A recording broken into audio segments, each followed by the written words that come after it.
결혼 4년차를 맞이하는 여자입니다. 고집은성 가지고 있는 시댁이 남들 이야기인 줄로만 알았는데 알고 보니 그게 제 이야기였네요. 그 어떤 사연보다 제 사연만한 게 또 있을까 싶어요. 남편하고는 취직하고 얼마 되지 않아서 소개로 만나게 되었고 별다른 다툼 없이 2년을 좀 넘는 시간 동안 잘 연애를 했어요. 주변에서도 결혼 언제 하냐는 이야기가 나올 정도로 제법 잘 어울리고 괜찮은 커플이었고 그래서 자연스럽게 저희도 당연히 우리가 결혼하게 되겠구나 생각을 갖게 되었습니다. 남편에게서 청혼을 받은 이후로 결혼을 준비하게 되었고 결혼 이야기가 오고 가는 과정에서 시댁에서 신혼집을 구할 때 돈을 1억을 해주기로 했다는 말을 전해 듣게 되었습니다. 시댁에서 뭘 해주느냐 마느냐에 따라서 결혼을 하고 안 하고 정할 건 아니었어요. 이미 제가 남편과 결혼을 하기로 결심한 시점에 시댁에서 지원해주기로 했다던 돈은 없는 돈이나 마찬가지였거든요. 물론 1억이 적지 않은 돈이다 보니 지원해주신다는 부분에 대해서는 굉장히 감사했습니다. 해준다는데 굳이 고집 부려서 안 받을 이유는 없었으니 말이지요. 친정에서는 시댁에서 집값에 1억을 보태주겠다는 말을 전해 듣고 그러면 결혼식 전반적인 비용부터 신혼여행 비용, 그리고 신혼집에 들어갈 혼수를 해주기로 하셨습니다. 그러던 와중에 시어머니께서 일부러 조금 티를 낸다는 게 느껴질 정도로 당신들 집의 냉장고가 오래되었다며 노래를 부르기 시작했어요. 새 걸로 바꾸고 싶다는 말이나 마찬가지였지요. 그런데 저희한테 집값으로 해주는 돈이 있으니 당장 냉장고 새 걸로 바꿀 돈이 안 된다는 식으로 말씀하시더라고요. 그래도 차라리 직접적으로 바꿔달라 이야기하셨으면 하는 부분도 있었습니다. 결혼 전에 예단도 주거니 받거니 하고 그러는데 요구 못할 걸 하시는 것도 아닌데 마치 하시는 말투가 우리는 1억을 해주는데 너네는 결혼 비용을 우리보다 조금 쓰면서 이것도 못 해주느냐 하는 식으로 말을 했거든요. 물론 저렇게 직접적으로 말한 건 아니고 정말 빙글빙글 돌려서 말을 하긴 했지만 결론은 자기들이 결혼 비용을 더 내는데 냉장고 정도 바꿔주면 안 되냐 하는 식으로 말을 하는 거나 마찬가지셨어요. 거기에 저희 혼수 알아보는데 냉장고 하나 더 하면 추가 할인이 들어가는 것도 있고 해서 절약도 많이 할 수 있었거든요. 그래서 그냥 더 길게 끌고 말이 서운하네 마네 그런 거 따지기도 피곤해서 어머님 댁에 냉장고부터 바꿔드렸습니다. 그런데 막상 신혼집 끝전을 치를 때가 돼서 시어머니가 말을 바꾸더라고요. 1억을 도와주시는 부분은 여전했지만 그중 3천만 원만 시부모님이 남편 결혼자금으로 그동안 만들어 놓으셨던 돈이고 7천은 전부 다 여기저기서 빌려온 돈이었어요. 그런데 당신들은 돈 갚을 능력이 안 될 것 같다고 그 돈을 저희 보고 갚으라고 하는 겁니다. 결혼식 날짜 잡아놓고 집 계약도 다 해놓고 신혼여행 예약은 물론 혼수까지 이미 다 해놓은 상황이었거든요. 남편도 시어머니가 이렇게 나올 줄은 몰랐던 건지 엄청 당황하더라고요. 예산을 딱 맞추어서 결혼식 준비를 하고 있었기 때문에 그 7천만 원이 없으면 당장 집 구하는 데는 어려움이 따르는 부분이었습니다. 말씀드린 대로 시댁에서 지원해주기로 했던 그 돈이 아니었어도 남편과는 애초에 결혼해도 좋겠다는 마음을 먹게 만들 정도로 저한테 잘해주던 사람이었고 그 사실은 변하지 않는 거잖아요.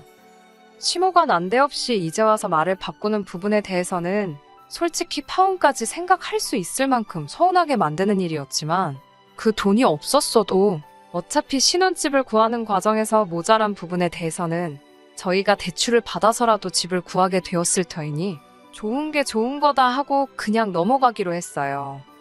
따지고 보면 남편이나 저나 모아놓은 돈이 거의 비슷한 상황이었고 어쨌든 3천은 실제로 해주셨던 부분이기 때문에 시댁의 냉장고 새 걸로 바꿔드린 거 제외하면 반반 결혼한 거나 마찬가지니 기분 서운하게 된 걸 조금만 접어두기만 한다면 딱히 파혼까지 해야 할 정도로 큰 문제가 될 일은 아니었으니까요. 요즘 세상에 대출도 능력이라는 말이 있긴 하지만 저는 빚을 극도로 싫어해요. 과거 IMF 때 부득이하게 저희 집에 대출이 생기면서 그 대출이자 갚아가며 생활한다고 한동안 온 가족이 고생을 하던 걸 보고 자란 기억이 저한테는 굉장히 안 좋은 기억 중에 하나거든요. 그때 친정 부모님께서도 서로 많이 싸우기도 하셨고, 그 기억 때문에 그런지 저는 누군가에게 빚을 지고 있는 상황이 썩 마음에 들지 않았습니다. 그나마 다행이었던 건 저나 남편이나 그래도 월급 적당한 직장을 다니고 있었고, 한동안 맞벌이 생활을 유지할 계획이었기에 시어머니 앞으로 있던 빚 7천을 생각보다 더 빠르게 갚아나갈 수 있었어요. 결혼 2년 만에 시어머니가 갚아야 할 빚은 7천에서 3천으로 줄어 있었고, 저희 나름대로 생활비 충당하고 허리띠 졸라매가면서 1,000만 원의 저금을 따로 만들 수 있었습니다. 그 빚을 갚는다고 저희가 많이 아끼면서 살았어요. 갖고 싶은 거 참고 집에서도 관리비 아낀다고 추우면 추운 대로 옷 한두 개 더 껴입고 하는 식으로 아낄 수 있는 부분은 최대한 견뎌내면서 말이지요. 그런데 언젠가 시어머니가 저희한테 불만을 토로하더라고요. 다른 집 자식들하고 저희를 비교하기 시작한 거예요. 어머님이 다니시는 모임의 누구는 자식들이 장가가고 나서 매달 생활비라고 용돈도 챙겨주고 무슨 날만 되면 봉투가 찢어지도록 돈을 담아서 온다고 하시면서 저희는 뭐 명절날이나 돼야 용돈이라고 가져는 데다가 가져와봐야 기껏 돈 30만 원밖에 안 된다고 뭐라 하시더라고요. 그 집구석 옆편네는 100만 원을 받았네, 명품 선물을 받았네 하면서 자랑을 하는데 당신은 그 자리에서 입도 뻥긋 못해서 아주 쪽팔려 죽겠다고 하시면서 말이지요. 그 상황에서 시어머니는 남편까지 같이 싸잡아서 뭐라 하시긴 했지만 그 말에는 그 중에서도 제가 가장 큰 문제라는 식으로 말을 하셨어요. 원래 우리 아들이 안 그랬는데 며느리란 게 아주 어디서 자린고비가 들어와서 경제권을 틀어지고는 시댁으로 가는 돈을 다 막고 있다는 식으로 말하더라고요. 매달 챙겨드리지는 못해도 명절날과 생신, 어버이날 이렇게만큼은 최대한 챙겨드렸어요. 그리고 시댁이나 친정이나 차별 없이 뭐 가는 부분에 있어서는 무조건 똑같이 하려고 노력하고 있습니다.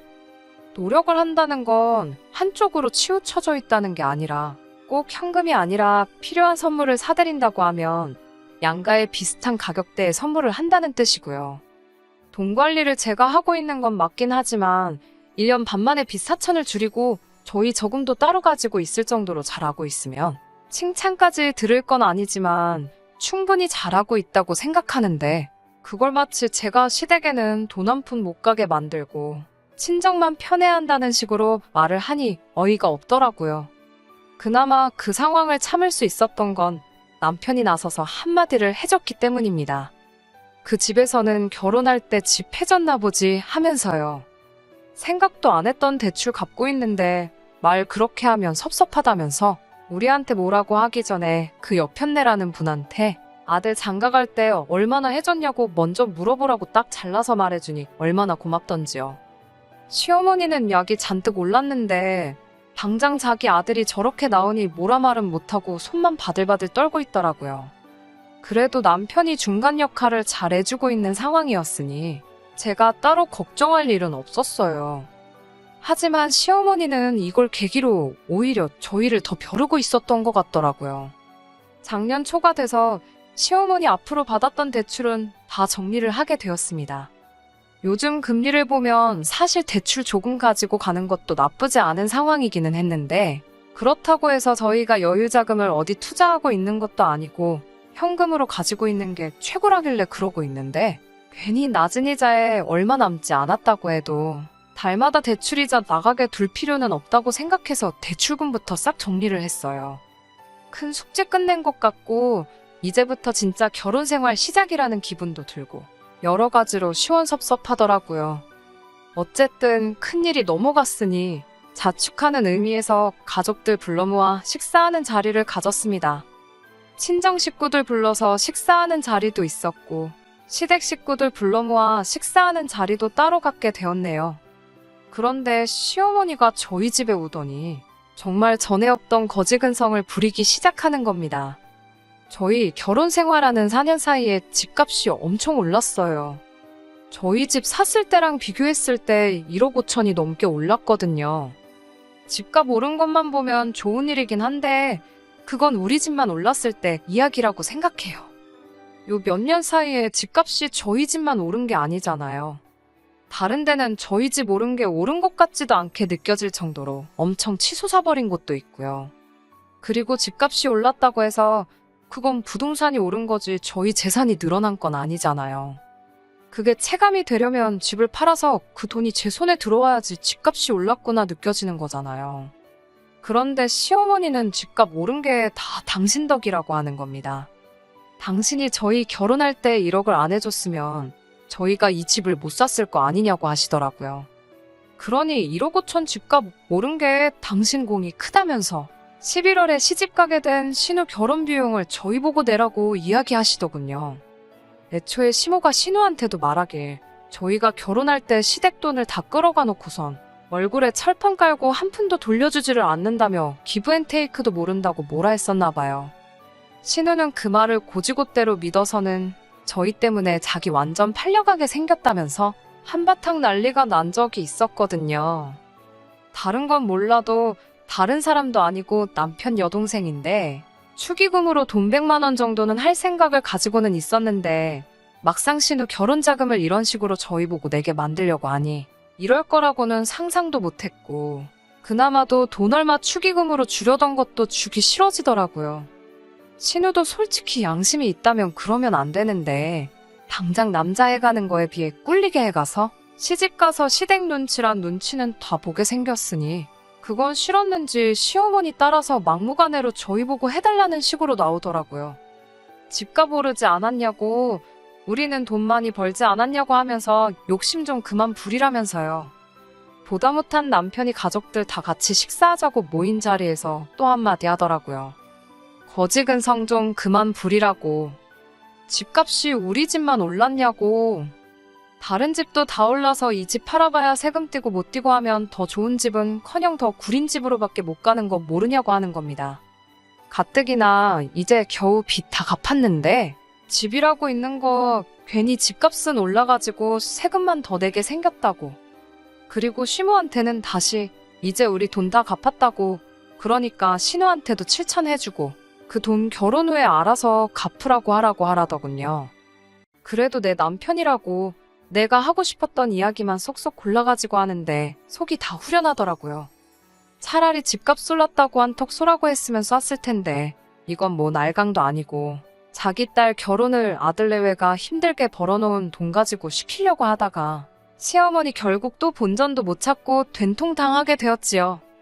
여기서 끝났으면 저도 어느 정도 남편의 대응에 기분이 많이 섭섭하지도 않았고 좋게 좋게 넘어갈 수도 있었는데 시모와 신우가 뒤끝을 부리기 시작한 거예요. 신우와 남편이 공통으로 알고 있던 지인들부터 해서 시외가 사람들한테 저희들 뒷담화를 아주 있는 대로 하셨더라고요. 하지만 이 모든 상황에 항상 제일 나쁜 사람은 이 모든 일의 원흉이 저인 것처럼 이야기를 하고 다녔더라고요. 남편이 결혼 전에는 가족들을 제일 먼저 챙기고 첫 월급 탔을 때 부모님 선물도 사주고 대학생이던 신우 용돈도 주고 했었는데 이제는 가족들 뒷전이고 돈 밝히는 지 마누라한테 꽉 붙잡혀서는 1,000원짜리 한 장 쓰는 것도 덜덜 떤다는 식으로요. 시어머니와 신우가 그런 말을 퍼뜨리고 다닌다는 사실도 그랬지만 사실 중간에서 이런 상황이다 하고 말 전하는 남편 지인들부터 시외가 친척들까지 제 입장에서는 전부 다 마음에 들지 않았습니다. 오죽하면 제가 이런 소리 들어가면서 살바해 그깟 신우 결혼자금 내주고 2번 다시 아무 말도 못하게 만들어주는 게 마음이라도 더 편하겠다 하는 생각이 들었어요. 남편은 뭐 남들이 하는 말에 신경 쓰냐면서 우리가 잘못한 게 있는 것도 아니고 그냥 신경 쓰지 말라고 했지만 그래도 자꾸 마음에 걸리더라고요. 남편도 괜찮은 척 하고는 있지만 곧 있으면 자기 여동생이 결혼하는데 뭐라도 하나 해주고 싶은 마음이 얼마나 들었겠어요. 작년에 제 남동생 결혼할 때도 처남 축의금이라고 제가 따로 부탁하지도 않았는데 자기 용돈 모아서 챙겨와가지고는 제 동생한테 따로 100만 원 찔러줬었거든요. 그것 때문에 그랬나 신우와 시모가 치사하게 나오는 건 둘째치고 남편이 제 가족들한테 알아서 잘하는 모습 하나만 보고 그냥 넘어갈 수는 없겠더라고요. 그래서 애초에 남편하고 이야기했던 게 신우 결혼하게 되면 돈 100만 원 축의금으로 해주자였는데 이야기 듣자 하니 정말 시부모님께서 신우 결혼한다고 아무것도 안 도와주는 것 같아 세탁기 정도는 저희가 해주기로 했습니다. 건조기까지 포함해서요. 이러나 저러나 신우는 결혼을 할 테고 신우가 직업도 딱히 없다 보니 집안일도 하게 될 텐데 괜히 아무것도 안 해왔다고 눈치 보고 살 거면 빨래라도 좀 편하게 하라는 취지도 있었어요. 사실 신우랑은 긴 이야기 하고 싶지 않아서 그냥 알아서 해줄까 싶었지만 그래도 신혼가전인데 신혼집 인테리어도 있고 선호하는 브랜드도 고려하고 해야 할 테니 결국 신우에게 어떤 모델을 원하는지 직접 물어보기로 했습니다. 그날 이후로 신우와는 거의 연락도 없이 뜸하게 지냈는데 막상 연락해서 세탁기 보러 가게 만나자 하니 좋다고 괜찮은 날을 잡더라고요. 그래서 저희도 이왕 선물하는 건데 좋은 마음으로 하자. 뭐 이런 식으로 생각을 하고 있는데 막상 약속 당일에 가니까 시어머니랑 신우가 같이 있더라고요. 남편은 회사 일 때문에 저만 혼자 나왔던지라 그 상황이 전혀 내키지가 않았습니다. 하지만 그때까지만 해도 마음 한편으로는 세탁기는 혼수 중에 하나니까 시어머니가 같이 나오신 거겠지 하고 좋게 생각하려고 했습니다.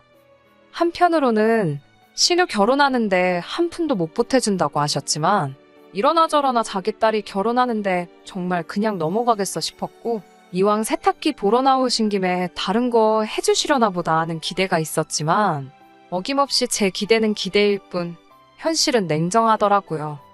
이미 제가 도착했을 때 신우는 시어머니랑 팔짱 끼고 에어컨이며 냉장고 같은 큼직큼직한 가전 위주로 구경을 다니고 있었어요. 저 같은 경우에도 볼 일이 있어서 빨리 세탁기만 정해서 결제하고 돌아가야 하는 상황이었는데 두 사람은 다른 거 본다고 제가 도착한 거 다 알고 있으면서도 자기들 보고 싶은 거 보러 다니느라 저는 안중에도 없더라고요. 시간이 촉박해서 신우한테 일단 세탁기만 먼저 고르자고 했어요.